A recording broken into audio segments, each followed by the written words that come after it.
ఇప్పుడు గత మంత్రివర్గంతో పోల్చుకుంటే బీఆర్ఎస్ మంత్రివర్గంతో పోల్చుకుని ఒక ఎస్సీ లేకుండా ఒక మహిళ లేకుండా మంత్రివర్గం నడిచింది. మా దగ్గర 2 మహిళలకు ఇచ్చాము. అందులో గిరిజనమైన ఒక బీసీ మహిళ. ఎస్సీలకి స్పీకర్ పదవితో పాటు 4 క్యాబినెట్లు ఇవ్వడం అంటే ఏ ప్రభుత్వంలో సాధ్యమవుతుంది? రెడ్డి ముఖ్యమంత్రి అయితే పీసీ అధ్యక్షుడు నేనున్నాను, స్పీకర్ దళితుడు ఉన్నాడు, డిప్యూటీ సీఎం దళితుడు ఉన్నాడు. ఇంత మంచి కాస్ట్ జస్టిఫికేషన్ ఇంకే ఇతర పార్టీలో జరగదు. ఈ రాష్ట్ర అధినేత ఎవరున్నారు? ఈ రాష్ట్రాన్ని నడుపుతున్న అధినేత ఎవరు? ముఖ్యమంత్రితో పాటు ఇచ్చినారు.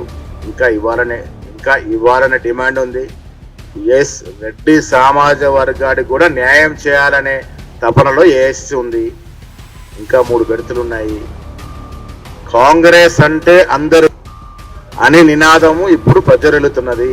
కృష్ణా జలాల విషయంలో 299 కదా ఆయన సంతకం పెట్టింది, హరీష్ రావు గారు సంతకం పెట్టారు. ఎందుకు కాంప్రమైజ్ అయినారు? ఇప్పుడు మిగులు జలాల్ని మాత్రమే ఆంధ్రప్రదేశ్ వాడుకోవాలి. ఎప్పుడు మన దగ్గర ప్రాజెక్టు పూర్తయి మన ప్రాజెక్టుకు సరిపడా నీరు వచ్చిన తర్వాత ఆ పొర్లి నీరుని వాడుకోవాలి. వారు మన దగ్గర ప్రాజెక్ట్ కంప్లీట్ కాలేదు, వారికి ఎందుకు వాడుకొని ఇస్తాం మనము? ఇబ్బంది లేదని వాళ్ళంటే కాదు కదా, మన ఇబ్బందులను మేము లోతుగా అధ్యయనం చేసుకోవాలి కదా. బనకచర్ల విషయంలో లోతుగా అధ్యయనం చేసుకొని ఆల్రెడీ క్యాబినెట్లో డిస్కస్ చేశారు. ఇంకా కొద్దిగా దాని మీద కసరత్తు చేయాల్సి ఉంది. చేసిన తర్వాత ఒక నిర్ణయం ప్రకటిస్తారు.